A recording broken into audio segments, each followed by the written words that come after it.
One of the things that you can do to warm up is to play mixed up scales. Now, of course, playing non-mixed up scales is a great idea too, but a lot of times we stop there and we don't continue the process. So say I'm going to just play a D scale, and this can be for any instrument, violin, viola, cello, or bass. So say I'm going to practice my D scale, and I practice it.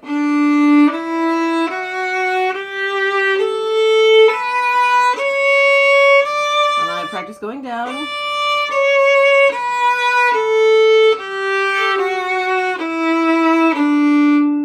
And although music notes are commonly in this order, they are obviously also in many other orders. So what you can do is you can practice mixed up scales. So say that you skip a note and then go back, skip a note and then go back. That's a great mixed up scale, such as this.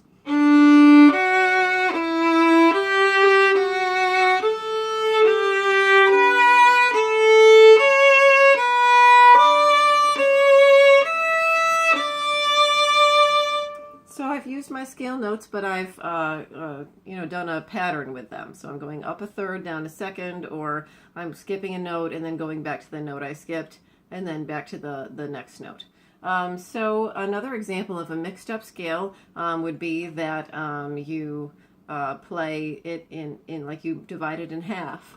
So instead of on the scale up, I might say do those notes going down like this.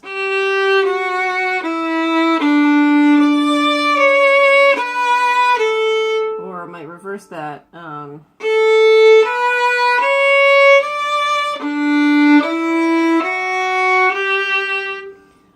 You could make up really any pattern that you want. I'm just going to make one up now.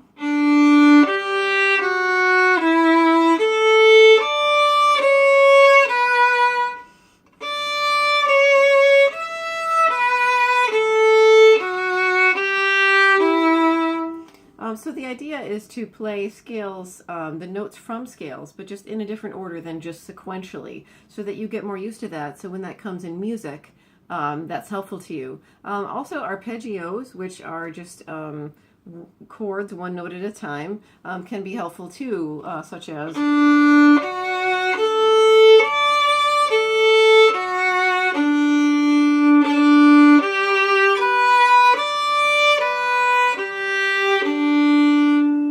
etc., so that you're playing some of the notes of the scale.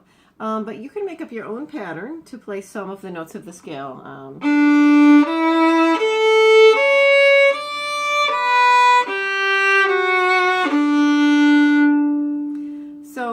The most important thing is that you just keep playing that set of notes, because when you play something that's in the key of D, you're playing the set of notes from the D scale, but of course not necessarily always in the order of the D scale. So it kind of prepares you to play other patterns, and that way you don't have to focus so much on reading music. You can focus on making up a pattern and then listening for your tone and your intonation and things like that. So that can be something that you can add to a warm-up where you practice the scale. Could be another few steps to help you in your progress.